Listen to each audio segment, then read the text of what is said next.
সর্বসাধনার শেষে ঠাকুর শ্রী রামকৃষ্ণ এই সময় সর্বদা ভাবমুখে থাকিতেন। দিন রাত্রির অধিকাংশই ঈশ্বরীয় ভাব ও প্রসঙ্গে কাটিয়া যাইত। উচ্চ অনুভূতির সামান্য একটু ইঙ্গিত, সঙ্গীতের মাত্র একটি কলি তাহার মনকে সমাধি স্তরে লইয়া যাইত। সেই অবস্থায় যেন তাহার সহজ অবস্থা, জোর করিয়া মনকে বাহ্য জগতে নামাইয়া রাখিতে হইত। সেই সময় তাহার আচার ব্যবহার 5 বছরের বালকের মতো। খাওয়াইয়া দিলে খান, কাপড় পরিয়া দিলে পরেন, কোনো কিছু প্রশ্ন জাগিলে মন্দিরে মাকে গিয়ে জিজ্ঞাসা করেন। ভাগিনী হৃদয় কালীঘরে পূজার সহিত মামারও দেখাশোনা করিত। শারদামণি দক্ষিণেশ্বরে আসিলে ঠাকুর শ্রী শ্রী রামকৃষ্ণ তাহাকে সাদরে বরণ করিয়া লইলেন, আর শারদা দেবীও মন প্রাণ দিয়া স্বামীর সেবা করিতে লাগিলেন। সারা দিন নহবতে থাকিয়া কাজকর্ম শেষ করিয়া ঠাকুরের ইচ্ছানুযায়ী তাহার শয্যাতেই তিনি শয়ন করিতে আসিতেন।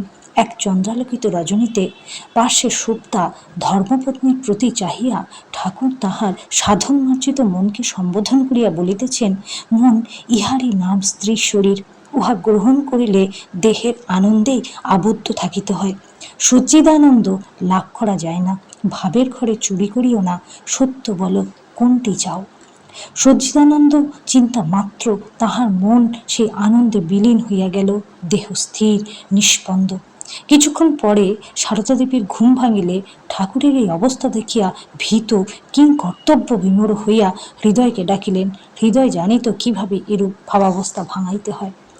এই ঘটনার পর ঠাকুর নিজেই সারদা দেবীকে শিখাইয়া দিলেন, ঈশ্বরের যে ভাব লইয়া ভাব সমাধি হয়, তদনুযায়ী নাম ধীরে ধীরে শুনাইলে ভাব সংবরণ হয়। অতঃপর সারদা দেবী নিজেই ঠাকুরকে ভাবাবস্থা হইতে সহজাবস্থায় ফিরিয়ে আনিতেন। দিনের পর দিন, মাসের পর মাস এইভাবে কাটিয়া গেল। কাহারও মন দেহের স্তরে নামিল না। এই প্রসঙ্গে ঠাকুর বলিয়াছেন, বিবাহের পর জগন্মাতার কাছে প্রার্থনা করেছিলাম, মা, ওর কাম ভাব এককালে দূর করে দে।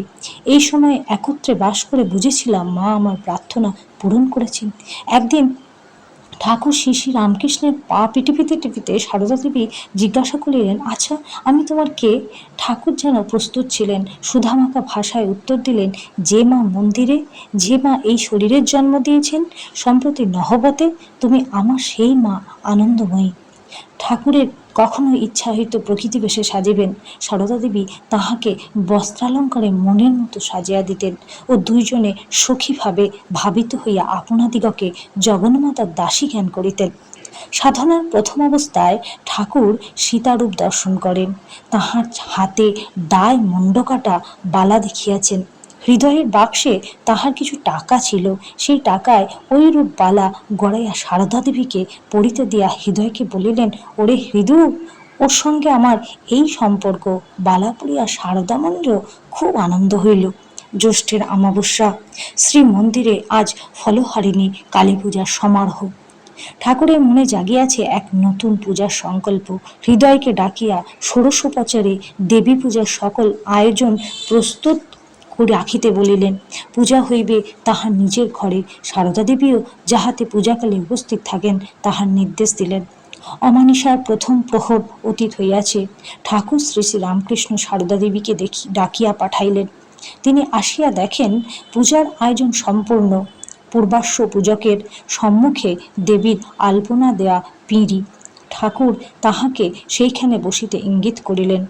মন্ত্রমুগ্ধার মতো তিনি পশ্চিমাশা হইয়া দেবীর আসনে উপবেশন করিলেন। তিনি কি করিতেছেন, কেন করিতেছেন, কিছুই বুঝিতেছেন না। ঠাকুর শ্রীরামকৃষ্ণ তাহাকে মন্ত্রপুত বাড়ি দ্বারা অভিযুক্ত করিয়া তাহার অন্তর্নিহিত দিব্যশক্তি উদ্বুদ্ধ করিবার জন্য প্রার্থনা করিতে লাগিলেন। ওই সর্বশক্তি অধীশ্বরী মা তো ত্রিপুর সুন্দরী, সিদ্ধিদ্বার উন্মুক্ত কর, ইহার শরীর মন পবিত্র করিয়া ইহাতে আবির্ভূত হইয়া সর্বকল্যাণ সাধন করো। সারদা দেবী বাহ্য জ্ঞান শূন্য হইয়া চিত্রা পীড়াবৎ রহিলেন। ঠাকুর শ্রী শ্রী রামকৃষ্ণ সাক্ষাৎ দেবী জ্ঞানে ষোড়শোপচারে সেই মাতৃমূর্তির পূজা করিলেন। ভোগ নিবেদন করিয়া কিয়দংশ দেবীর মুখে দিলেন। সারদা দেবী সমাধিস্থা। ঠাকুর শ্রী শ্রী রামকৃষ্ণ অর্ধবাহ্য দশায় মন্ত্রোচ্চারণ করিতে সমাধিমগ্ন, উভয়ে আত্মস্বরূপে একীভূত।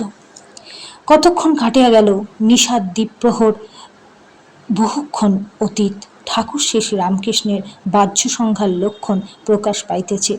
অর্ধবাহ্য দশায় তিনি দেবীর চরণে আত্মনিবেদন করিলেন এবং সুদীর্ঘ সাধনার ফলরাশির সহিত জপের মালাও তাহার পাদপত্রে চিরকালের জন্য বিসর্জন করিয়া প্রণাম করিলেন। সর্বমঙ্গল মঙ্গলে শিবে সর্বার্থ সাধিকে শরণ্যে ত্র্যম্বকে গৌরী নারায়ণী নমস্তুতে। মূর্তিমতী বিদ্যারূপিণী মানবীর দেহাবলম্বনে দেবী উপাসনায় ঠাকুর শ্রী শ্রী রামকৃষ্ণের সকল সাধনা শেষ, আর সারদা দেবীর শুদ্ধ দেহ ও মনের আধারে যুগধর্ম পালনী মহাশক্তি শ্রী শ্রী মায়ের জীবন আরম্ভ। শ্রী শ্রী মায়ের বাহ্যজ্ঞান ফিরিয়া আসিলে তিনি মনে মনে ঠাকুর শ্রী শ্রী রামকৃষ্ণকে প্রণাম করিয়া বাহিরে আসিলেন। আজ তাহার মনের কি ভাব, কি অনুভূতি, কে তাহা নির্ণয় করিবে? এই মহাপূজার পরও ৫-৬ মাস শ্রী শ্রী মা সারাদিন নহবতে থাকিয়া কাজকর্ম সমাপনান্তে রাত্রে ঠাকুর শ্রী শ্রী রামকৃষ্ণের শয্যাপার্শ্বে শয়ন করিতে আসিতেন। ঠাকুর শ্রী শ্রী রামকৃষ্ণ তাহার কাছে আধ্যাত্মিক রাজ্যের সাধন ভজনের কত কথা বলিতেন। শ্রী শ্রী মাও উহা তন্ময় হইয়া শুনিতেন। ওই সকল প্রসঙ্গ করিতে করিতে ঠাকুর শ্রী শ্রী রামকৃষ্ণ মন তদনুযায়ী উচ্চভূমিতে চলিয়া গিয়া সমাধিমগ্ন হইলে শ্রী শ্রী মা পূর্বশিক্ষা অনুযায়ী দেবদেবীর নাম শুনাইয়া তাহার সমাধি ভাঙাইতেন। এইভাবেই চলিয়াছে। একদিন ঠাকুর শ্রী রামকৃষ্ণ লক্ষ্য করিলেন রাত্রি প্রায় সারাক্ষণই শ্রী শ্রী মাকে সচকিত থাকিতে হয়। তিনি মোটেই ঘুমাইতে পারেন না। অতঃপর ঠাকুর শ্রী শ্রী রামকৃষ্ণেরই নির্দেশে শ্রী শ্রী মা নহবতে বিশ্রাম করিতে যাইতেন। নহবতের নিচের তলায় ছোট ঘরখানিতে সারাদিন কাটাইতে শ্রী শ্রী মায়ের খুবই কষ্ট হইত। শরীরও ভালো থাকিত না। লজ্জাশীলা দেবী দিনের আলোয় বাহির হইতেন না। বহুদিন পর্যন্ত মন্দিরের কর্মচারীরাও জানিত না যে চন্দ্রমণি দেবী ছাড়া ওখানে আর কেহ থাকেন। একদিন পূর্ণিমার আলোয় 10 দিক উদ্ভাসিত দেখিয়া শ্রী শ্রী মা শ্রী ভগবানের নিকট করজোড়ে প্রার্থনা করিলেন, আমার মনটি ওই জোছনার মতো নির্মল করে দাও। আবার গঙ্গা জলে চন্দ্র প্রতিবিম্ব দেখিয়া কাঁদিয়া কাঁদিয়া বলিতেন, চাঁদেও কলঙ্ক আছে, আমার মনে যেন কোনো দাগ না থাকে। প্রায় 1.5 বৎসর দক্ষিণেশ্বরে শ্বশ্রু ঠাকুরানী ও পতি দেবতার সেবায় নতুন করে জীবনের আস্বাদ লাভ করিয়া পূজার পর শ্রী শ্রী মা কামারপুকুর হইয়া জয়রামবাটি পৌঁছালেন ও জনক জননীর সেবায় আত্মনিয়োগ করিলেন। বহুদিন পরে স্বামীর নিকট হইতে প্রত্যাগত কন্যাকে কাছে পাইয়া শ্যামাসুন্দরী খুবই আনন্দিত হইলেন, কিন্তু মাঝে মাঝে দুঃখ করিয়া বলিতেন, আহা, মেয়েটার কি কপাল!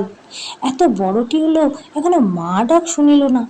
ঠাকুর শ্রী শ্রী রামকৃষ্ণ এই কথা শুনিয়া পরে বলিয়াছিলেন, ও এত মা ডাক শুনবে যে তার জ্বালায় অস্থির হয়ে উঠবে। সুখে দুঃখে আরও কয়েকটি মাস কাটিয়া গেল। শ্যামাসুন্দরীর সংসারে এক বিষম বিপদপাত হইল। দরিদ্র পরিবারটিকে অকুল সাগরে ভাসাইয়া রামচন্দ্র পরলোক গমন করিলেন।